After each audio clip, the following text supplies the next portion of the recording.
බලන්නකෝ. අනේ මට දොයිය ගන්නත් නෑ.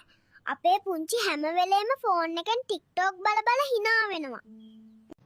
සුදු පුතා කොහොද මේ යන්න හදන්නේ? මේ ගෙදර ඉඳලා හරියන්නේ නෑ. මං අත්තලගේ ගෙදර යනවා. එහෙ ගියාම මට රජෙකුට වගේ සලකන්නේ. මගේ සුදුවත් අම්මි. ඔන්න මං එනවා. ඔයා හරිම ලස්සනයි කෙල්ලේ. අනේ මම කොල්ලෙක් මේ විකාරෙන් මාව බේරගන්න. ඇයි බබා ඔයා රැට හීනෙන් hina වෙන්නේ? අපේ අම්මගේ TikTok වීඩියෝස් දැක්කම හීනෙන් hina යනවා. මගේ නැන්ද නම් මහා කේලංකාරියක්.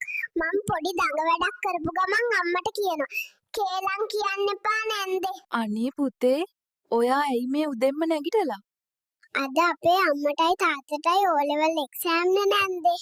අනේ බබා ඔයා හරිම ලස්සනයි. ඇයි? ඔයාට පුතෙක් එහෙම ඉන්නවද? සඳතරු නිහඬයි. ගහකොළ නිසලයි.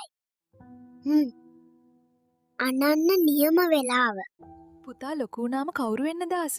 ලොකු වෙන්න හිතක් නෑ ආන්ටි. මේ විදිහට කකා බිබී ඉන්න එකේ තියෙන සැප දන්නවද? ඇයි ඔච්චර සල්ලි එකතු කරන්නේ? මං සල්ලි එකතු කරන්නේ මගේ හොඳම යාළුවට මොලයක් අරන් දෙන්න. එයා කරොත් කරන්නේ ගොන් වැඩ. පුතේකට කෙල්ලෙක් හොයලා දෙන්න බැරි ගෙදරක ඉඳලා මොකටද? මම යනවා. යන්න. ඔයාලම ඉන්න. පුතා මොකද මෙතන කරන්නේ? එකම කොල්ලගේ එකම බොරුවට සැරින් සැරේ අහුවෙන අපේ අක්කගේ මොලේ පෑදෙන්න කියලා පූජාවක් තියන්න ආවා. පැටියෝ මොකද මේ ගෙදර අයත් එක්ක තරහ වෙලා? අනේ අක්කේ බලන්නකෝ අම්මයි තාත්තටයි මට තියෙන 3 පෝස්ට් ටික ඔක්කොම කනවා. ඇයි බබා මෙච්චර කෙට්ටු? අම්මවාට කුක්කු දෙන්නේ නැද්ද? එකයි දෙන්නේ. අනිත් එක තාත්තගෙලු.